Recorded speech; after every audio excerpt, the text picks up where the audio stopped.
Wait for it. Wait for it. The Alpha King just broke protocol and stole the bride.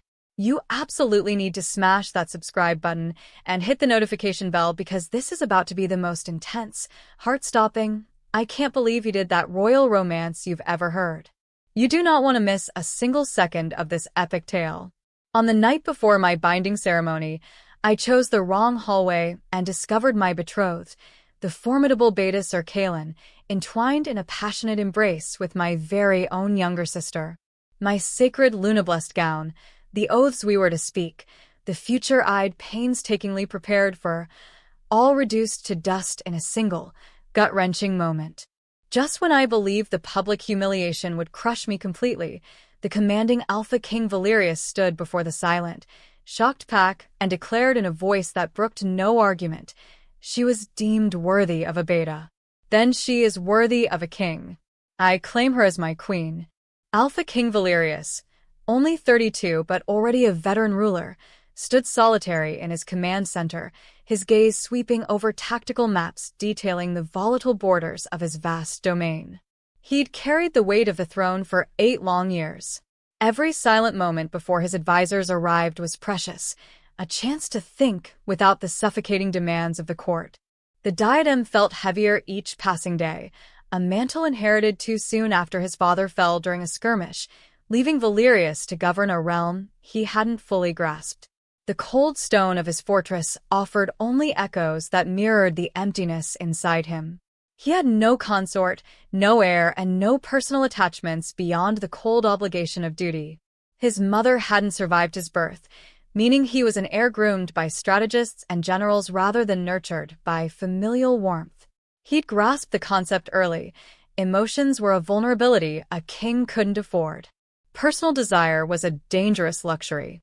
Every potential marriage alliance was assessed purely for its geopolitical benefit, every interaction judged against the realm's complex needs, never his own heart's yearning. The stark irony was never lost on him. He commanded absolute allegiance from millions, yet lived in profound solitude. His days were a blur of decrees, audiences, and decisions impacting lives he'd never personally know. He moved through state functions like a meticulously crafted automaton, speaking the proper words, making the exact gestures, maintaining the royal distance required to preserve the dignity of the crown. But in the pre-dawn stillness, when the performance ceased, the silence was deafening. As his strong fingers traced invasion routes on the ancient parchment, a messenger delivered notice of Sir Caelen's upcoming nuptials to Lady Lyra. King Valerius remembered the young woman from the court. She possessed quiet intelligence, a palpable kindness, and a natural grace under pressure. There was something about her serene strength that stirred a forgotten memory of what he'd consciously sacrificed when he locked his heart away in service to the realm. She consistently treated servants with genuine courtesy, offered surprisingly sharp insights in the rare council meetings she attended, and carried herself with an innate nobility that required no title to command attention.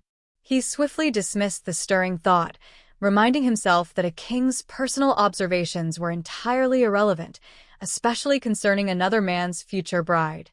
Yet, the feeling persisted, an unnameable ache, a faint whisper of possibility he was terrified to acknowledge. 3 days prior to the planned union, Alpha King Valerius walked the battlements beneath a blanket of indifferent starlight, a necessary ritual to process the day's relentless challenges and seek a fleeting measure of tranquility in the darkness. The kingdom sprawled below, an intricate tapestry of scattered lights, each one representing a life utterly dependent on his wisdom, his resolve, and his unwavering ability to choose correctly. The colossal burden should have been overwhelming, yet these late-night patrols were his sole true refuge. Moments when he could shed the restrictive skin of kingship and simply exist as a man wrestling with impossible obligations. Down in the courtyard below, a sudden movement captured his attention. Sir Caelen was in an urgent, hushed exchange with a figure cloaked in deep shadow. The knight's bearing was unmistakably furtive, a posture of deceit that King Valerius, years of court intrigue and battlefield strategy behind him, recognized instantly. From this height, he could not distinguish the specific words, but the tenor of the conversation was thick with conspiracy. Caelen repeatedly glanced nervously toward the castle walls.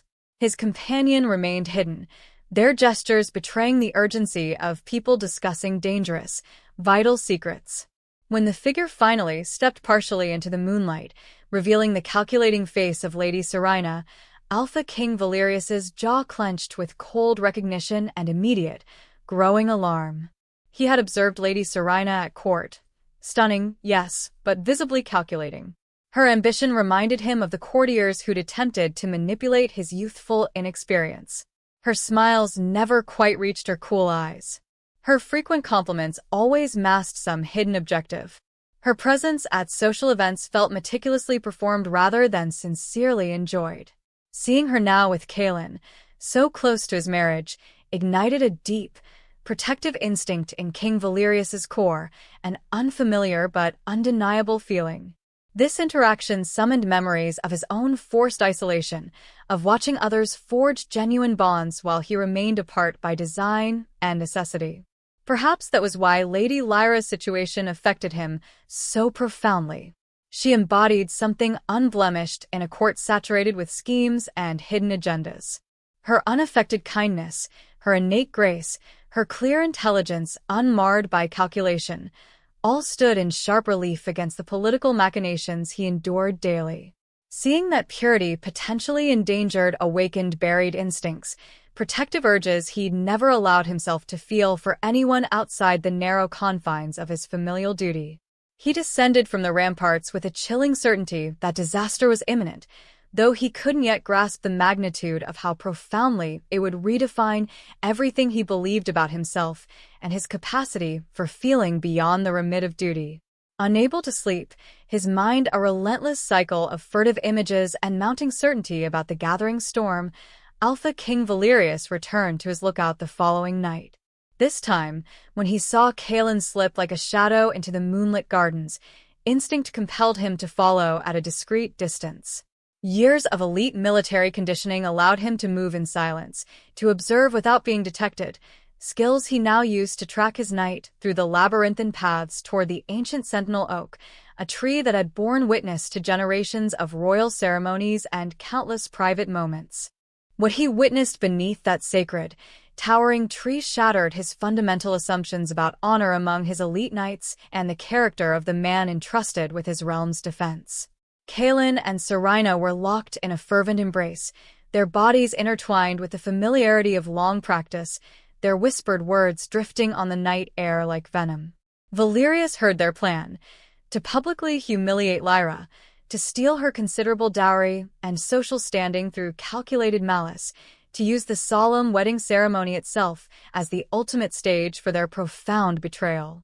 The sheer, casual malice in their voices, the evident pleasure they took in orchestrating an innocent woman's utter destruction, revealed a depth of corruption that turned his stomach. A storm of pure rage filled King Valerius's chest. Not the icy fury of a wronged sovereign discovering treachery within his ranks, but something far more personal, infinitely more volatile. This was more than just the betrayal of sacred vows or the violation of knightly honor. This was the deliberate, malicious destruction of an innocent woman who deserved shelter, not persecution. For the first time in years, his heart violently overruled his strategic mind. Emotion obliterated calculation. Personal feeling utterly trumped political consideration. He envisioned Lyra's quiet dignity at court, her sincere kindness to everyone from servants to nobles, her intelligence evident in their few shared exchanges, her natural grace that needed no artifice to command respect. As he retreated through the heavy shadows to devise his response, every fiber of his being focused entirely on preventing the catastrophic injustice he'd overheard. King Valerius realized that something fundamental had irrevocably shifted within him. The formidable emotional wall he'd constructed around his heart, built brick by painful brick over a decade of isolation and pure duty, had developed fractures that now threatened to bring down the entire, restrictive structure.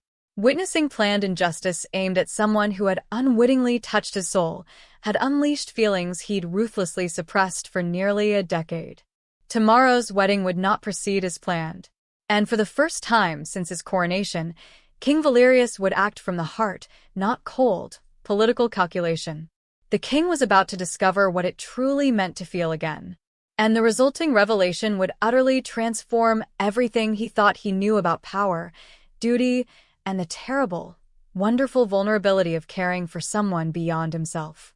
Alpha King Valerius thundered into the cathedral, armed with a blinding, righteous fury and a plan that defiantly broke every rule of royal protocol established over centuries of rigid tradition.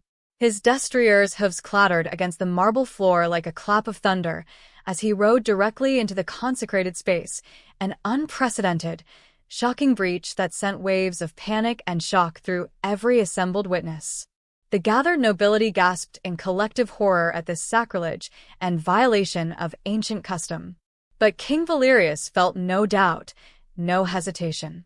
Watching Lyra walk down that impossibly long aisle toward guaranteed public humiliation and private betrayal had ignited something primal in his chest, an unstoppable force that demanded immediate action, regardless of the devastating consequences. Standing before the frozen assembly in his full battle armor, still coated in dust from the hard ride to reach the cathedral in time, King Valerius felt the electric surge of absolute authority flow through him like molten steel. But this time, that colossal power served a deeply personal purpose, rather than mere political duty. Every single word he spoke was meticulously calculated to shield Lyra and utterly destroy the conspiracy against her. Yet beneath his royal composure, his heart hammered with an intensity he hadn't felt in years, the desperate, terrifying need to save someone who mattered to him personally, not politically. The distinction was terrifying and essential. When he formally declared Lyra worthy to be his queen, the words exploded from him before his rational mind could even attempt to stop them. They flowed from a deep, hidden source entirely separate from political strategy or tactical planning. He had crossed a boundary that changed everything. He transformed instantly from a detached ruler observing the dramas of others into a man publicly declaring his heart's choice. The declaration bound him irrevocably to an unplannable path, changing him from a calculating monarch to someone willing to risk the stability of his entire world for genuine love. The cathedral erupted in a cacophony of shocked whispers and gasps of utter disbelief, but all he could truly see was Lyra's face, pale with shock, but breathtakingly beautiful, with a dawn of pure hope. In that pivotal moment of absolute commitment, the calculating King Valerius began to die, replaced simply by Valerius, a man discovering what it meant to love someone enough to willingly abandon safety and certainty. The weight of his colossal choice settled onto his shoulders like newly forged armor, heavier than duty alone, but infinitely more meaningful. He'd spent 8 years making decisions based exclusively on what his kingdom demanded. Now, for the first time, he was making a choice based on what his heart commanded. The transformation was exhilarating and terrifying, a leap into unknown territory where personal happiness and royal responsibility would have to find a way to coexist. As he extended his gloved hand toward Lyra, he knew he was offering not just his crown, but his soul, trusting that she would prove worthy of his unprecedented, risky leap of faith. In the profound silence that immediately followed his bold declaration, King Valerius experienced a fleeting moment of pure, blinding terror that cut through his battle-tested courage like a blade through silk. He had just overturned centuries of rigid royal protocol, announced a binding marriage alliance without any council approval, revealed his heart's burgeoning desire to enemies who would relentlessly exploit that vulnerability, and committed himself to a path with zero possibility of retreat. His advisors would be incandescent with fury upon hearing of this catastrophic breach of tradition. Neighboring kingdoms would undoubtedly question his stability and judgment. His own nobles might interpret this grand emotional display as a dangerous weakness in their sovereign. Every lesson drilled into him about kingship screamed that he'd made a devastating mistake, that personal feelings had no place whatsoever in royal decision-making, and that he'd just exhibited the precise kind of impulsive behavior that led inevitably to dynastic collapse and political chaos. The younger boy in him, shaped by tutors who'd stressed ruthless control and cold calculation above all else, yearned to retreat, to find some impossible way to undo the profound words that hung in the air like an irrevocable verdict.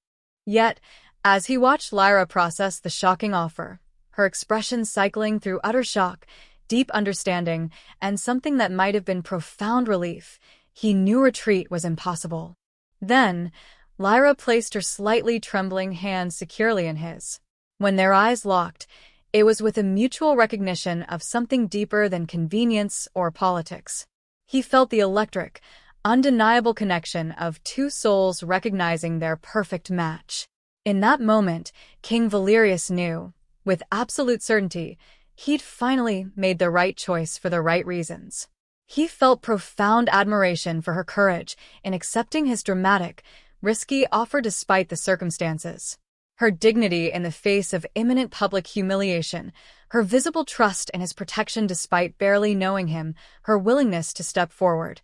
These qualities spoke to his soul in ways no political alliance ever could. She wasn't merely beautiful or well-born.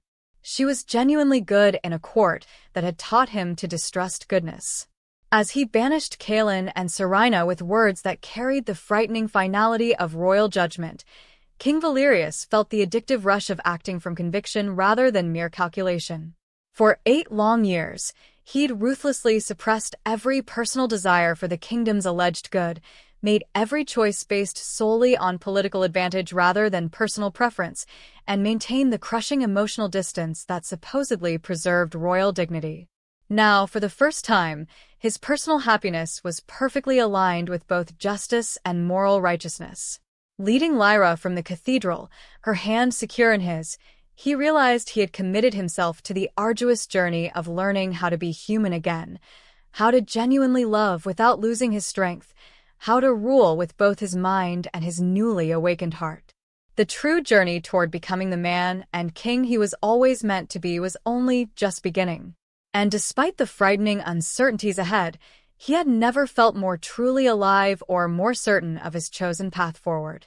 The royal council chamber erupted into barely controlled chaos the moment King Valerius entered, their collective faces a tapestry of varying shades of shock, white-hot anger, and frantic political calculation.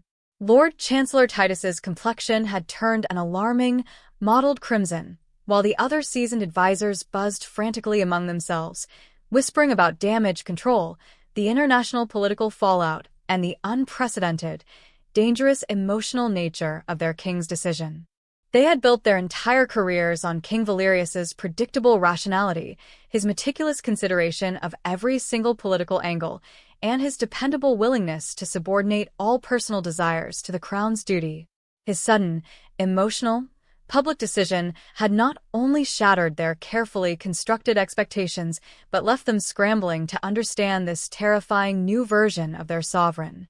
For the very first time in his reign, King Valerius found himself in the uncomfortable position of defending a personal choice rather than explaining a cool political strategy, and the experience proved both immensely challenging and surprisingly liberating. The questions flew at him like a relentless volley of arrows.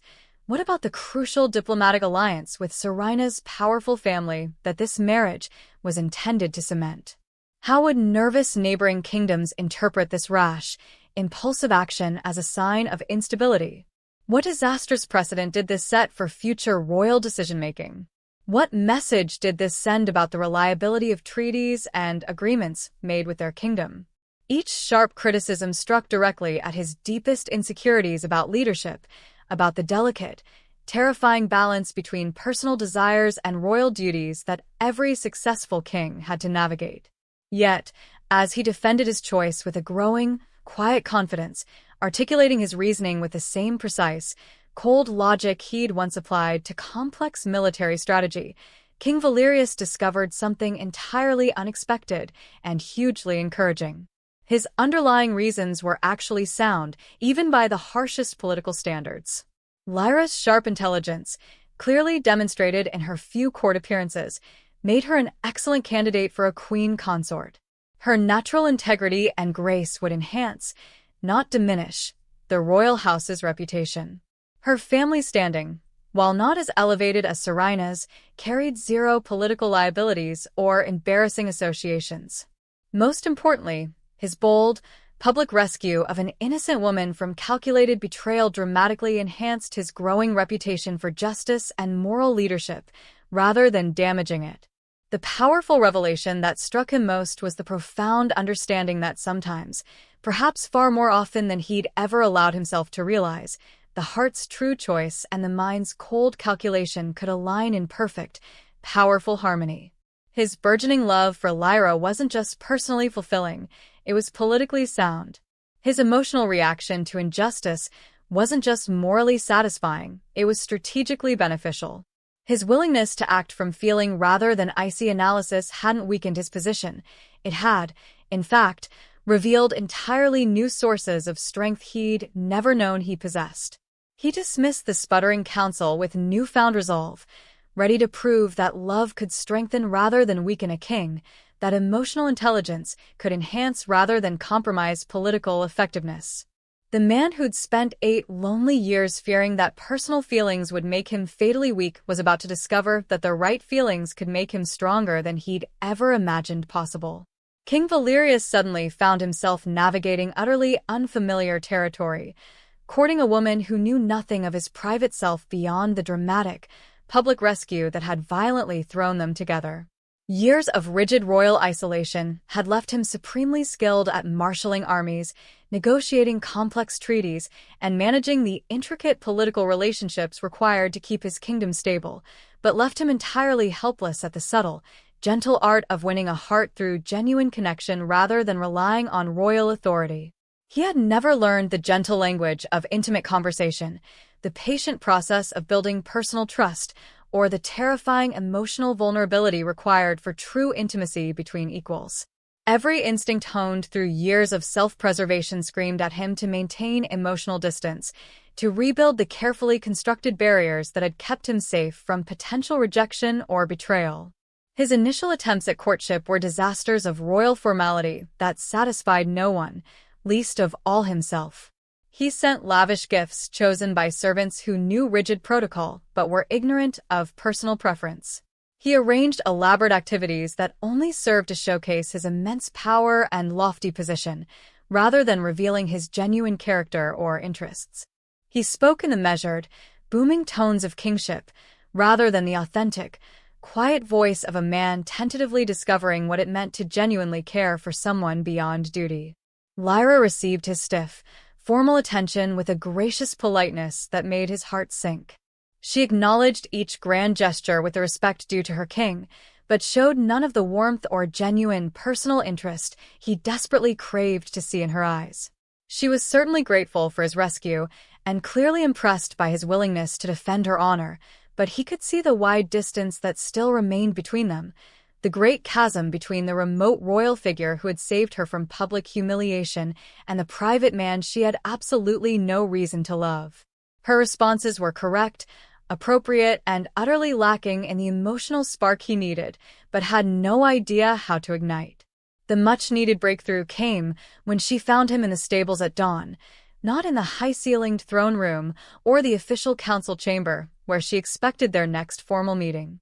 Here, among the powerful horses he'd loved since childhood, far away from the watchful eyes of servants, the strict ceremony, and the suffocating weight of royal expectation, King Valerius finally showed her fleeting glimpses of the man beneath the weighty crown. The distance between them began to close when she laughed, a genuine, unguarded sound, at his stories of his destriers' stubborn personality. It closed further when she helped him gently tend a wounded mare with quiet competence. It closed completely when they shared a comfortable silence, simply watching the sunrise paint the sky in hues of gold and rose. He began to understand. Love required authenticity, not majesty. The distance between them diminished not when he displayed his immense power, but when he willingly revealed his humanity. Not when he acted like a king, but when he allowed himself to simply be a man hoping for someone's genuine affection rather than merely demanding their respect. 3 weeks into their tentative courtship, just as King Valerius was starting to believe that genuine, mutual connection might actually be possible, a severe crisis struck in the form of urgent reports from the northern borders. Raiders were assaulting his supply convoys with increasing, brazen boldness, suggesting either a new, coordinated leadership among the barbarian tribes or foreign manipulation deliberately designed to destabilize his kingdom. Every trained instinct developed through 8 long years of solitary rule demanded that he handle the crisis alone, trusting no one with sensitive military intelligence that could be exploited against him if it fell into the wrong hands. But Lyra's sharp, intelligent questions about the situation, her obvious, genuine concern for the people being affected, her natural, intuitive grasp of the deep political implications, all sparked an idea that both intrigued and terrified him. What if he shared this burden instead of shouldering it in complete isolation? What if true partnership meant more than formal courtship rituals and grand romantic gestures? What if the woman he was learning to love could also become a genuine advisor, whose insights might actually improve his decision-making, rather than merely providing emotional comfort? Against centuries of royal tradition that severely restricted women from military planning, and against the horrified, immediate protests of his male advisors who viewed female involvement in warfare as unprecedented and potentially disastrous, King Valerius formally invited Lyra into his war council. The collective shocked faces around the table merely reflected his own deep uncertainty about this radical departure from established protocol. But her quiet contributions proved immediately valuable. She spotted crucial patterns in the raid locations that his seasoned generals had completely missed. She suggested diplomatic solutions to smartly complement the necessary military responses and asked pointed questions about local politics that revealed potential flaws in their strategic assumptions. The successful, swift resolution of the border crisis proved that vulnerability could indeed become strength when it was shared with the right person. Lyra's input had demonstrably improved their entire response, identifying a local noble's subtle treachery that had enabled the raids and suggesting a clever solution that addressed the root causes rather than simply treating the symptoms. More importantly for his personal transformation, her presence had significantly eased the crushing weight of solitary decision-making that had worn at his soul for years. For the first time since his coronation, he'd experienced the unexpected luxury of shared responsibility, of having someone genuinely invested in his kingdom's welfare rather than merely concerned with their own personal advancement. The lingering fear of loving someone who couldn't truly understand or share his immense burden began to fade, replaced by the intoxicating possibility that he'd found not just a lover, but a true partner in every essential sense of the word. The sudden, brutal attack came during what should have been a routine, pleasant visit to the market square. King Valerius had been proudly showing Lyra the heart of the kingdom she might one day help him rule, introducing her to the simple merchants and skilled craftsmen whose daily lives their decisions would affect. He'd grown genuinely comfortable in these informal settings, enjoying the easy way she interacted with common people, appreciating her sincere interest in their concerns, and her natural ability to make everyone feel valued. The very normalcy of the moment, sunlight, genuine laughter, the simple pleasure of walking among his people without ceremony, made the sudden, violent rupture all the more shocking. A hired blade emerged from the dense crowd like death incarnate, clearly targeting the king with a cold, professional efficiency that bespoke substantial payment and careful planning. But Lyra's quick thinking and faster reflexes saved his life in a way that changed everything he thought he understood about their relationship. She violently pushed him aside, shouting a clear warning that allowed his elite guards to intercept the assassin just in time. As she physically placed herself between him and the deadly danger, without a second of hesitation or calculation, King Valerius realized that his growing love had created a terrible new vulnerability, not in himself, but in her. Lying in the castle infirmary with a superficial but potentially fatal wound that required her intervention, King Valerius grappled with a crushing guilt that threatened to undo all the emotional progress he'd made. His choice to love had painted a target squarely on Lyra's back, had made her a weapon his enemies could now use against him in ways that went far beyond mere political pressure or military threat. Every king before him had faced the same agonizing dilemma: how to protect those you love when your very position automatically makes them targets. The traditional solution was brutally simple: don't love anyone. But now that he'd tasted the richness of genuine, deep connection, returning to emotional isolation felt like a form of cold, final death. The revelation that completely transformed his understanding came from Lyra herself. Sitting beside his sick bed, she spoke with a quiet, fierce conviction that humbled him entirely. She spoke of accepting danger as the necessary price of meaningful love, preferring a life filled with purpose and risk over a safe existence devoid of emotional connection. She stated her absolute understanding that some things were worth the potential sacrifice. Her immense courage in facing the grim realities of loving a king, her refusal to be shielded from the brutal consequences of their relationship, her fierce determination to be his partner in danger as well as in peace, all revealed a strength that made his protective instincts seem almost insulting. This violent attack had tested not just their physical safety, but their partnership.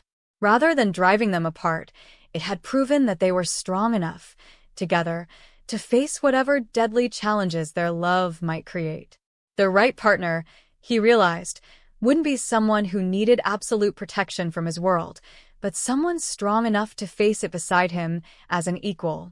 Reports from the volatile borderlands painted an increasingly troubling picture that demanded King Valerius's full attention, despite his preference for focusing entirely on his developing relationship with Lyra. Caelen's band of rogue mercenaries had evolved from a handful of desperate outcasts into a legitimate, disciplined military threat. Intelligence suggested they were no longer merely surviving, but actively building towards some larger, dangerous purpose. What disturbed Alpha King Valerius most wasn't the standard military challenge. He'd faced worse rebellions and crushed them decisively, but the intensely personal nature of Caelen's obvious obsession with bitter revenge. This wasn't about political power, territorial gain, or simple banditry for survival.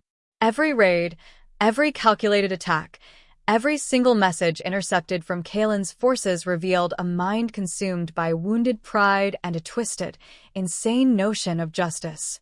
The disgraced knight truly believed he was the wronged party in their conflict, that his fabricated love for Sorina had been pure, while King Valerius's genuine feelings for Lyra represented mere royal lust and political calculation.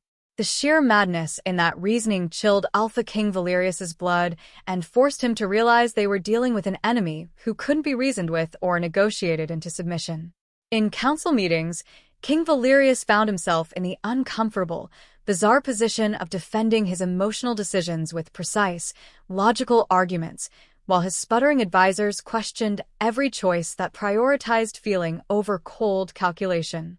Why not simply send the army to crush Caelen quickly and decisively? Because making martyrs of disgraced knights could inspire copycat rebellions among other disaffected nobles. Why consider negotiation with a proven traitor? Because understanding his motivations might prevent future betrayals from others who felt wronged by royal justice.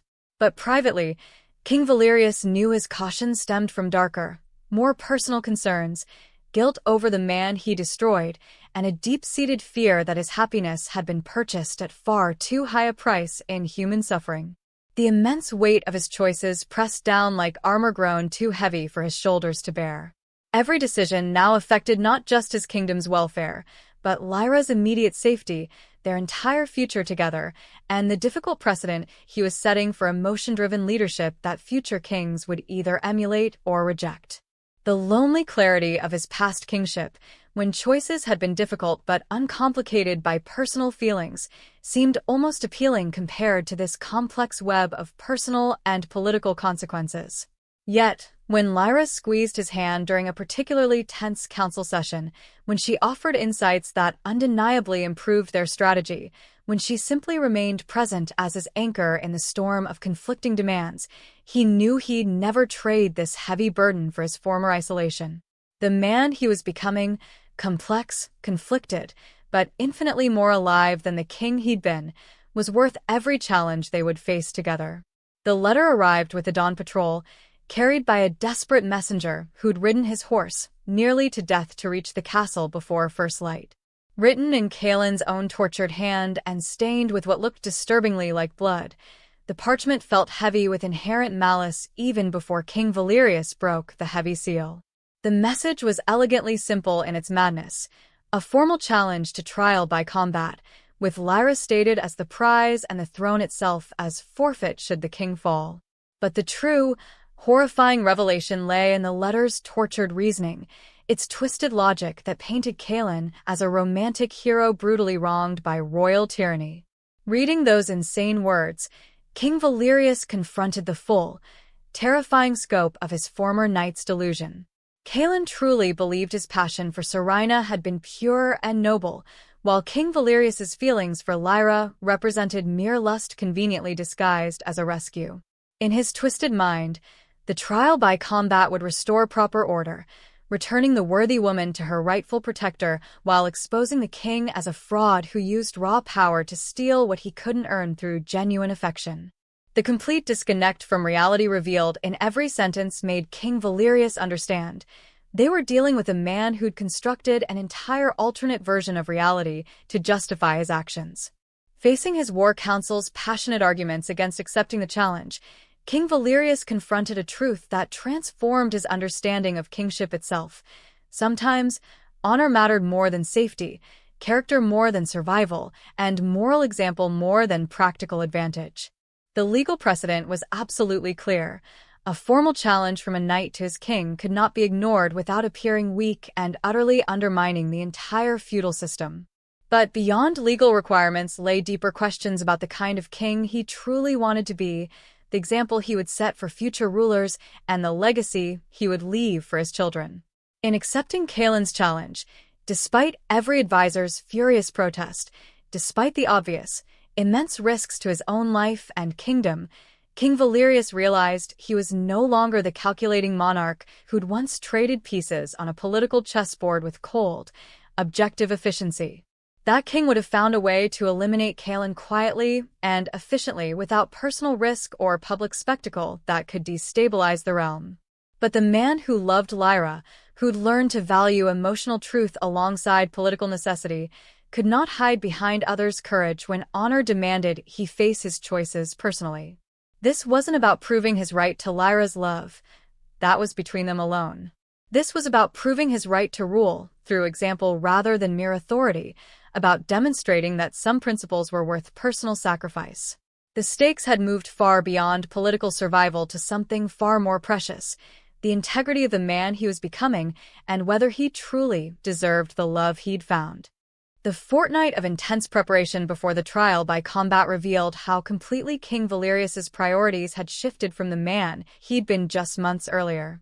Where once he would have trained in solitary seclusion, focusing entirely on physical preparation and tactical advantage, now he treasured every single moment with Lyra, knowing each shared experience could potentially be their last. She fiercely insisted on helping him prepare despite his initial, worried protests, checking his heavy armor with hands that trembled only slightly, discussing strategy with shrewd insights that sharpened his own thinking, and refusing to be sheltered from the terrifying reality of what he faced or the potential consequences of failure. Her strength in confronting the possibility of loss, her determination to be his partner in facing this challenge rather than a helpless victim awaiting rescue, only deepened his love and strengthened his resolve to survive. She understood what he was fighting for better than he did himself, not just their personal happiness, but the principle that love could strengthen rather than weaken a leader, that emotional connection could enhance rather than compromise judgment. Training with his sword master in the practice yards, King Valerius fought with a primal ferocity that surprised them both and revealed deep reserves of strength he'd never accessed in purely political conflicts. The prospect of losing Lyra, of failing to protect what they'd built together, of allowing Caelen's twisted version of events to triumph, unlocked something primal in his fighting spirit. This wasn't about duty or honor in the abstract. It was about defending the first genuine happiness he'd ever known, about proving that transformation and growth were worth any price he might have to pay. The night before the combat, lying beside Lyra in their bed with her head resting on his chest and her breathing soft against his skin, King Valerius finally understood what his father had tried to tell him with his dying words years earlier. A crown without love is just metal, my son. Remember that when your time comes to choose. The king he'd been for 8 years had worn mere metal, cold and heavy and ultimately meaningless. The man he was becoming wore something far more precious, the immense weight of another person's trust, the profound responsibility of shared dreams, the terrifying joy of having something truly worth dying for. Tomorrow would determine which version of himself would survive. But tonight, holding the woman who'd taught him what it meant to be complete, he knew he'd already won the only victory that truly mattered. Standing in the field of combat as dawn broke across his kingdom, painting the sky in violent shades of gold and crimson that seemed appropriate for what might be his final morning, King Valerius felt the full weight of his complete transformation settle into his bones like armor forged from harsh experience rather than cold steel. The man who faced Caelen bore no resemblance to the isolated king who'd ruled through fear and careful calculation for 8 lonely years. Every choice that had led to this moment, rescuing Lyra, learning to love, accepting this challenge despite the risks, had stripped away layers of protective distance until only the essential man remained. Caelen's appearance shocked him more than he'd expected, revealing the full, brutal cost of months spent consumed by bitterness and obsession.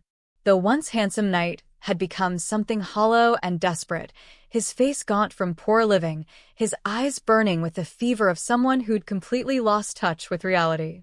Where confidence and youthful charm had once resided, only unhinged rage and wounded pride remained. Seeing this broken man, King Valerius felt not triumph, but a profound sadness for what betrayal and festering resentment could do to a human soul when left unchecked. This fight represented far more than a personal conflict. It was a clash between two fundamentally different philosophies about love, power, and what men owed each other. Caelen fought for possession, for the right to violently take what he believed should have been his, regardless of anyone else's feelings. King Valerius fought for protection, for the principle that love freely given was the only love worth having. The difference between them wasn't just about Lyra. It was about the fundamental nature of honor itself, and whether strength should serve selfishness or something larger than individual desire. As they prepared to charge, King Valerius caught sight of Lyra in the stands, her face pale but determined, her eyes reflecting complete faith in his strength and the righteousness of their love. In that unwavering gaze, he saw not just fear for his safety, but absolute confidence in the man he'd become, in the principles they shared, in the inherent rightness of the path they'd chosen together. That faith transformed his terror into steely resolve, his uncertainty into blinding clarity.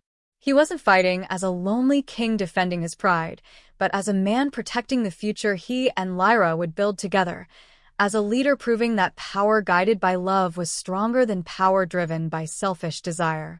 The difference would give him access to reserves of strength that Caelen, fighting only for his own wounded ego, could never understand or match.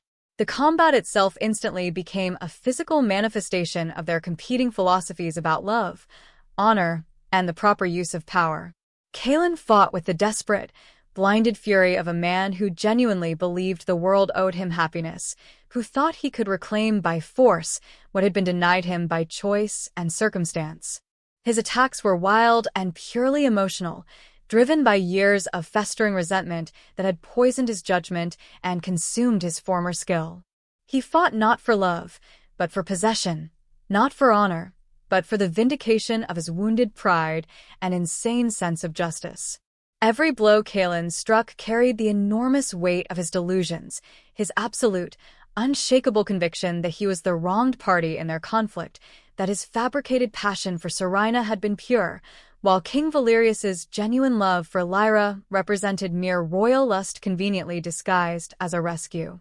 The madness in his eyes, the reckless abandon of his sword work, the complete disconnect from reality that drove his actions, all served to highlight the profound, vast difference between genuine love and selfish obsession.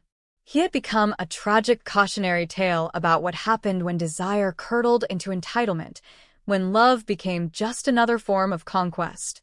King Valerius found himself fighting with a clarity he'd never experienced before, every movement flowing from a centered, deep understanding of what he protected and why it mattered so profoundly.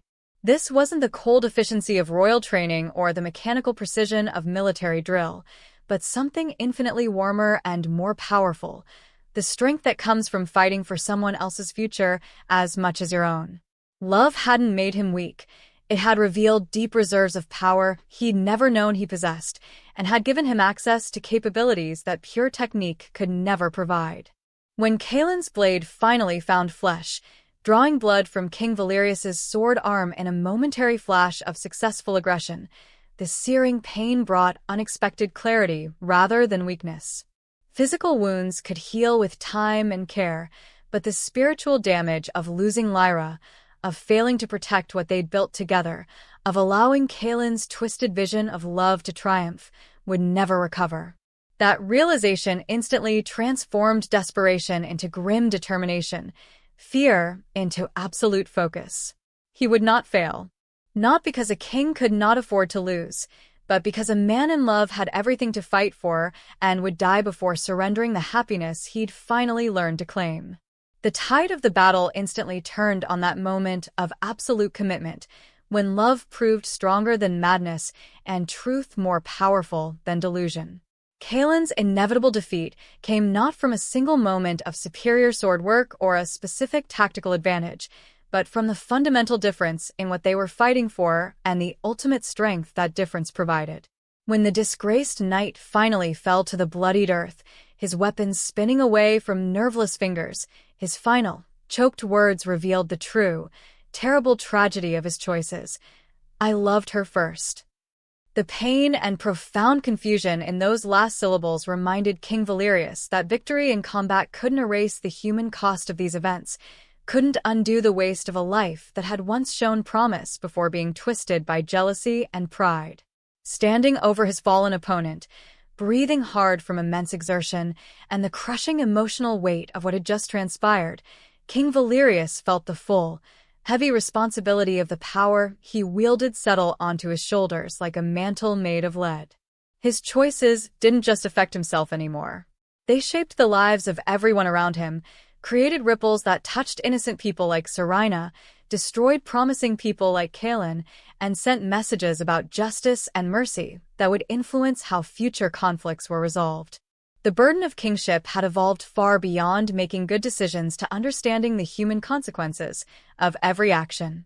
The weight of that responsibility could have been crushing, might have driven him back toward the emotional isolation that had once seemed like safe protection from such painful complexities.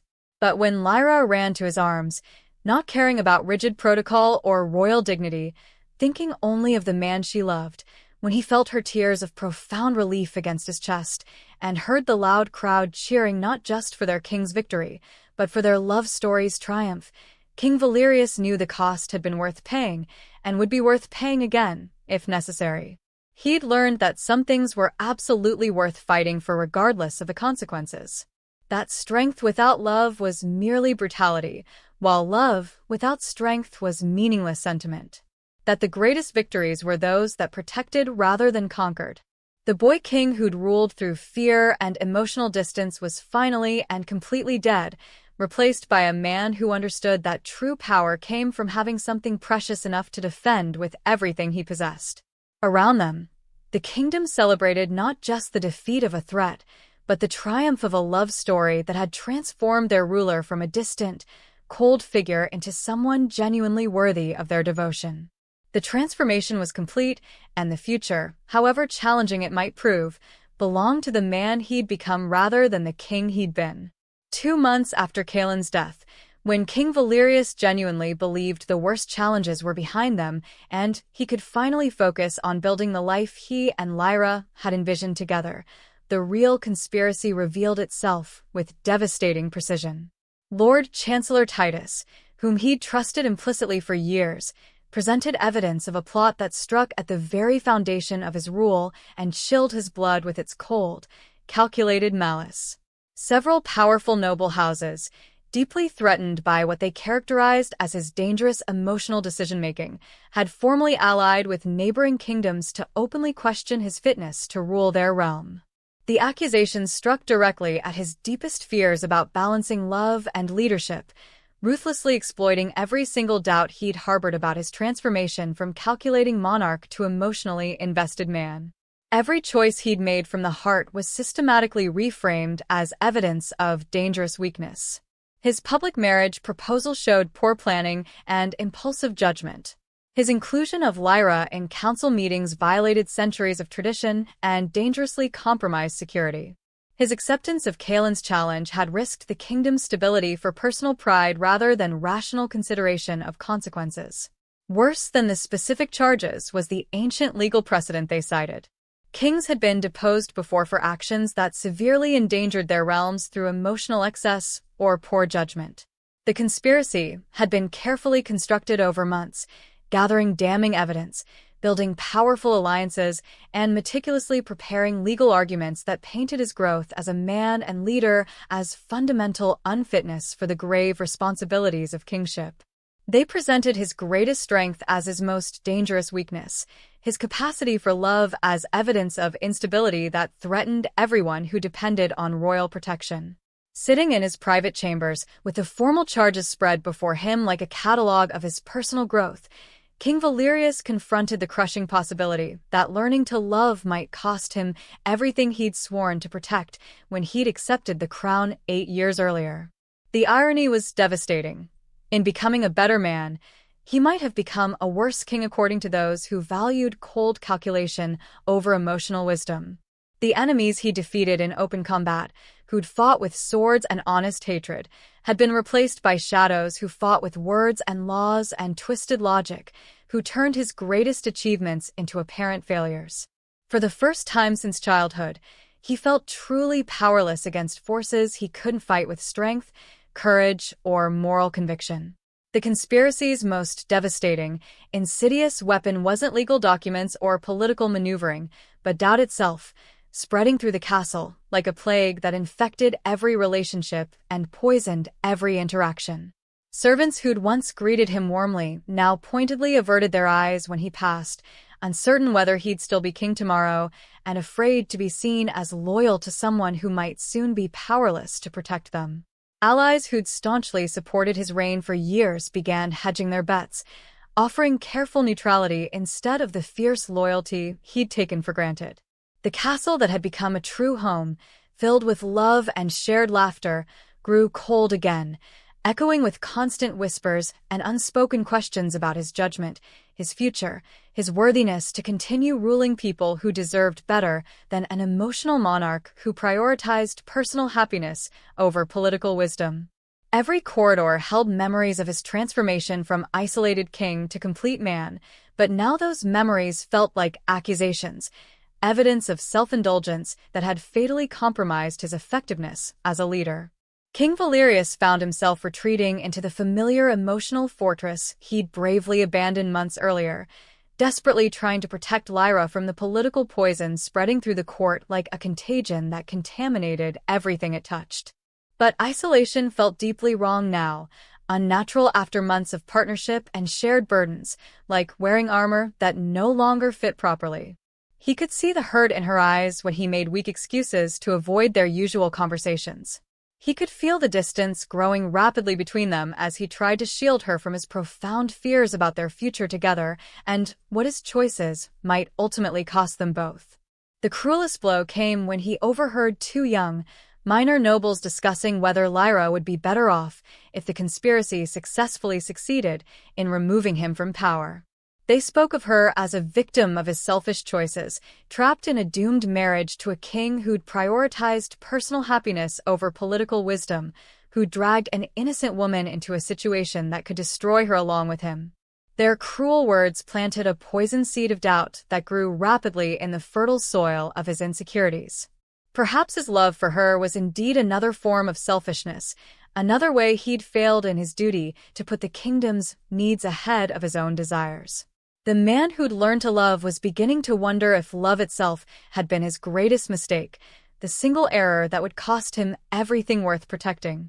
Alone in his father's old study, surrounded by severe portraits of kings who'd ruled with cold calculation and died unloved but historically successful, King Valerius faced the ultimate, defining question that would determine the rest of his life. What kind of king was he truly meant to be? The path back to his old ways lay wide open before him, like a road he knew by heart. Annul his marriage to protect Lyra from his political problems, distance himself completely from all emotional entanglements, return to the isolation that had kept him safe and politically effective for 8 long years. He could save his crown by sacrificing his heart, becoming once again the calculating monarch his enemies claimed the kingdom desperately needed. The enormous weight of 8 years of lonely rule crashed down on him with devastating clarity, reminding him of exactly what that choice would mean. He remembered the man he'd been before Lyra entered his life. Competent but hollow, powerful but spiritually empty, respected but unloved, and incapable of genuine connection. That king had made no serious mistakes because he'd taken no meaningful risks. He had faced no personal betrayals because he'd formed no personal bonds. He had never been vulnerable because he'd never allowed himself to care about anything beyond duty and political necessity. The price of emotional safety had been a kind of spiritual death, a slow, gradual erosion of everything that made him human rather than merely functional. Now he was being asked to die that death again, to return to the emotional wasteland he'd inhabited for most of his adult life, to pretend that the happiness he'd discovered with Lyra had been an illusion rather than the most real thing he'd ever experienced. The portraits of his ancestors seemed to mock him with their stern, unfeeling faces and successful reigns, reminding him that personal fulfillment was a luxury that kings couldn't afford if they wanted to effectively protect their people. In his darkest moment, staring at his father's crown in its ceremonial case, while weighing the cost of keeping it against the immense price of losing everything that made life worth living, King Valerius finally understood the true nature of his choice. This wasn't about choosing between love and duty, personal happiness and political responsibility. It was about choosing between two fundamentally different kinds of strength. The old way offered the strength of stone, unbreakable but lifeless, enduring but incapable of growth or adaptation. The new way offered the strength of steel, harder to forge and more likely to break under extreme pressure, but capable of flexibility without losing integrity, able to bend without shattering when circumstances demanded adaptation. The question was whether he had the courage to trust in the harder path, to believe that love could be a source of strength rather than weakness, even when everything logical seemed to argue against that possibility. The crucial breakthrough came from the most unexpected source, Lyra herself, who confronted him in his study with the quiet, fierce fury of someone who'd been shut out too long and refused to accept protective distance as a substitute for genuine partnership. Instead of accepting his weak attempts to shield her from the political crisis that threatened their future, she demanded to face the challenge as his equal partner rather than a helpless victim awaiting rescue. Her analysis of the treacherous political situation proved sharp and insightful. Her proposed solutions were practical and innovative. Her courage in demanding inclusion was exactly what he needed to remember why he'd fallen in love with her intelligence as much as her beauty. "You're making the same mistake they are," she told him, her eyes blazing with the intelligence and determination that had first captured his attention, her voice carrying the authority of someone who'd earned the right to challenge him. "You're treating love like weakness instead of recognizing it as another form of strength, maybe the most important form. A king who cares deeply makes better decisions, not worse ones, because he understands what he's truly protecting and why it matters." Her powerful words shattered the false choice he'd been torturing himself with, revealing a third path he'd been too frightened and confused to see clearly. Together, working as the formidable team they'd become over months of shared challenges and growing trust, they began crafting a response that cleverly used his emotional growth as political strength rather than hiding it as shameful weakness. Every decision he'd made from love had actually improved his kingdom's welfare when viewed from the right perspective. His marriage had brought talented counsel into the royal circle. His openness to emotion had made him more connected to his people's genuine needs.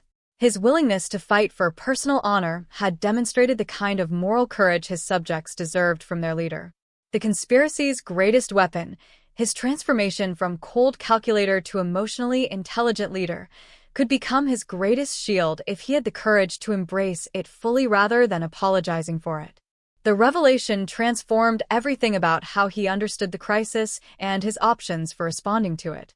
Instead of defending his choices as merely politically justified despite their emotional origins, he could present them as evidence of evolved leadership that enhanced rather than compromised his effectiveness. The man who'd learned to love wasn't weaker than the king who'd ruled in isolation. He was infinitely stronger because he understood what truly mattered and why it was worth protecting with everything he possessed. Armed with this new understanding and a renewed, fierce purpose, King Valerius began reaching out to allies he'd inadvertently neglected during his brief period of isolation and self-doubt. But this time, his approach was fundamentally different from the cold political calculations that had characterized his previous 8 years of rule. Instead of appealing to their fear of consequences or their sense of feudal obligation, he spoke directly to their hopes for what their kingdom could become under a leadership that valued both strategic thinking and human connection, both military strength and moral courage. He shared his vivid vision of a governance that combined traditional royal authority with emotional intelligence, that recognized the equal importance of protecting the realm from external threats and nurturing the crucial bonds that held their society together from within. Many nobles who'd wavered in uncertainty, caught between old loyalties and new fears, found themselves powerfully drawn to this authentic passion for leadership that went beyond mere political survival to embrace a deeper understanding of what it meant to serve people rather than simply ruling them.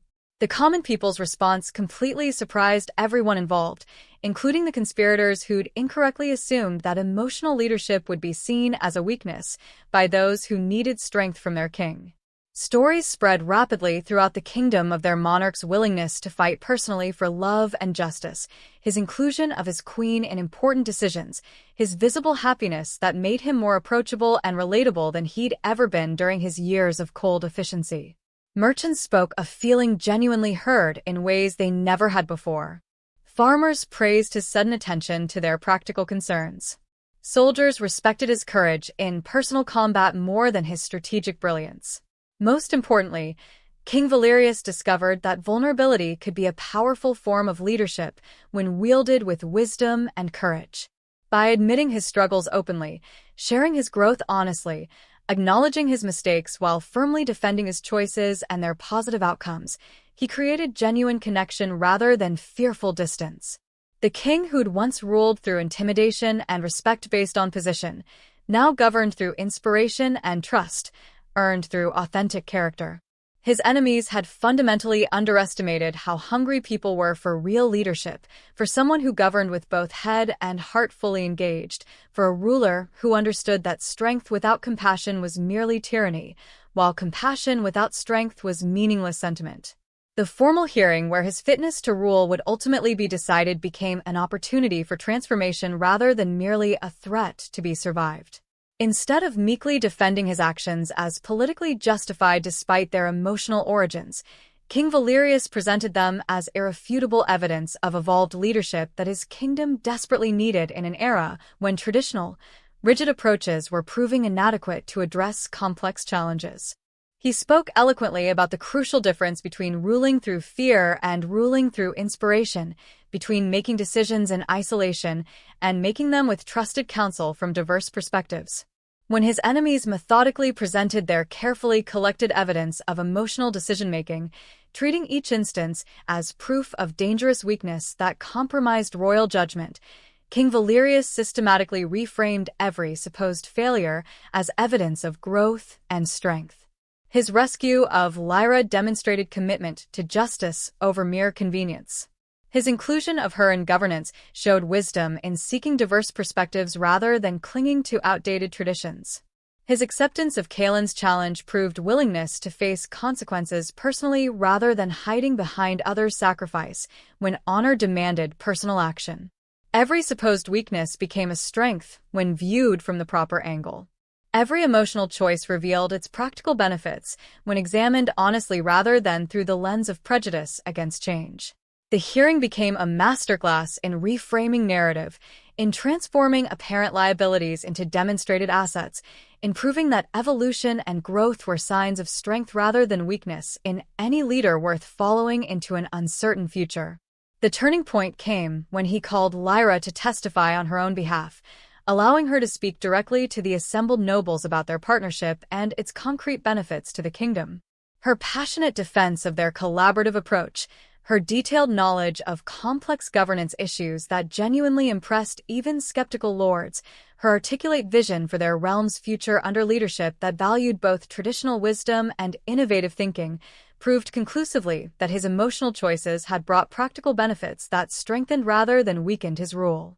She wasn't just his wife, but his most valuable advisor, and their love story had become a model for the kind of collaborative leadership their people needed in an increasingly complex world.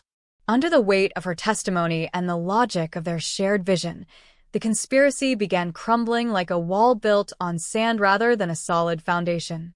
The final vote on his fitness to rule became far more than a referendum on one king's personal choices. It evolved into a fundamental decision about the future of leadership itself and what kind of ruler their kingdom needed to face the inevitable challenges ahead. In his closing statement, delivered with the quiet confidence of someone who'd finally learned to integrate all aspects of his character into effective leadership, King Valerius didn't just defend his specific choices, but fiercely challenged his accusers to consider what kind of realm they truly wanted. One ruled by fear or by inspiration. One governed by cold calculation alone, or by wisdom that included emotional intelligence as a crucial component. "I have been two kinds of king," he declared, his voice carrying across the assembly hall with a quiet conviction that commanded attention from even his harshest critics. "One who ruled through the strength of walls, protecting myself from feeling, from connection, from the vulnerability that comes with genuinely caring about anything beyond political necessity. And one who rules through the strength of bridges, connecting with my people, my advisors, my queen, understanding that true strength comes not from what we can bear alone in isolation, but from what we can build together through trust and shared purpose." He spoke of the lonely years when his competence had been unquestionable, but his leadership had lacked the vital human touch that transformed mere governance into genuine service. He acknowledged the risks inherent in emotional leadership while demonstrating through specific examples how those risks had been balanced by benefits that cold calculation alone could never have achieved. He painted a vivid vision of kingship that honored traditional strengths while fully embracing new understanding about what it meant to serve people who deserved leaders capable of both strength and compassion. The vote, when it finally came after hours of tense debate and deliberation, wasn't even close to the narrow margin his enemies had expected. Not only did his traditional allies support him overwhelmingly, but several former opponents crossed over, convinced by his powerful demonstration that emotional growth enhanced rather than compromised leadership ability when properly integrated with wisdom and experience. The conspiracy collapsed not through political maneuvering or intimidation, but through the simple power of authentic leadership that touched people's hopes rather than exploiting their fears. The boy king who'd ruled through distance and calculation was finally officially dead, replaced by a man-king whose fitness had been affirmed by his people's deliberate choice rather than mere inherited obligation. In the immediate aftermath of his political victory, which felt more like complete vindication than mere survival, King Valerius found himself leading a fundamentally transformed court where relationships had been clarified and improved rather than simply preserved. The conspiracy's exposure had violently cleared away old power structures based on fear and rigid tradition, replacing them with new arrangements built on trust, shared vision, and mutual respect. Former enemies either converted to genuine alliance based on admiration for his evolved leadership or quietly removed themselves from positions where they could cause future harm to the realm's stability. The kingdom itself felt lighter, more hopeful, genuinely energized by leadership that inspired rather than merely intimidated. King Valerius's willingness to be vulnerable while remaining strong, to admit growth while maintaining authority, to share power while accepting ultimate responsibility had created a new model of governance that people could believe in rather than simply endure. The changes rippled through every level of society as others began emulating the collaborative approach that had proven so effective at the highest levels of leadership. More importantly for his personal journey, the transformation was now complete and irreversible. The man who'd once isolated himself behind royal protocol and emotional barriers now moved freely among his people, utterly confident in his ability to balance openness with necessary authority. His relationship with Lyra had become the cornerstone of his leadership style, collaborative without being weak, honest without being naive, built on mutual respect and shared responsibility that enhanced rather than compromised his effectiveness as king. The changes manifested in concrete improvements throughout his realm. Council meetings became genuinely collaborative rather than merely ceremonial, with diverse voices contributing to decisions that affected everyone. The people felt heard and valued in ways they never had before, their king's emotional availability making him accessible without compromising his dignity or authority.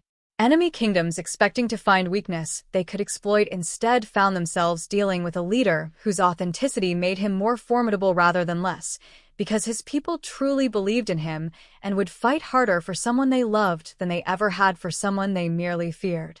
1 year after the crisis that had nearly cost him his throne and everything he'd learned to value, King Valerius stood once again on his battlements in the pre-dawn darkness that had once been his only refuge from the pressures of leadership. But this time, the ritual had been transformed. He wasn't alone with his burdens and fears, seeking solitary peace in isolation. Lyra stood securely beside him, their hands intertwined as they watched their kingdom wake to another day of peace and prosperity, their presence together a powerful symbol of everything he'd learned about strength found through connection rather than separation. The castle below buzzed with life and renewed purpose. No longer the cold fortress of his isolated years, but a true home filled with people who served not merely from duty, but from genuine devotion to a leader they respected and admired. The transformation extended far beyond his personal relationships to encompass his entire approach to governance, creating an environment where loyalty was earned rather than demanded, where service was inspired rather than compelled, where excellence emerged from shared commitment rather than fear of punishment. The weight of the crown felt fundamentally different now, not lighter, because the responsibilities remained as serious as ever, but distributed across stronger shoulders that could bear the load more effectively. Every burden was shared appropriately, every decision informed by love as well as logic, every challenge faced with the knowledge that he didn't stand alone against the forces that threatened his people's welfare. The kingdom prospered under leadership that combined the strength to make hard choices with the wisdom to make compassionate ones, proving that the integration of heart and mind produced better results than either could achieve alone. As the sun rose over his lands, painting the sky in shades of gold and rose that reminded him of hope made visible, King Valerius reflected on the incredible journey from the lonely, calculating man he'd been to the complete leader he'd finally become. The boy who'd inherited a crown too young and wore it like armor against the world had finally grown into someone truly worthy of the responsibility it represented, not despite learning to love, but precisely because of that learning. In choosing Lyra, he'd chosen to become his best and most authentic self. In opening his heart to another person, he discovered his true strength as both man and king. The eternal tension between personal fulfillment and public duty had been resolved not through sacrifice, but through integration, proving that the greatest leaders were those who brought their complete selves to the service of others. Epilogue.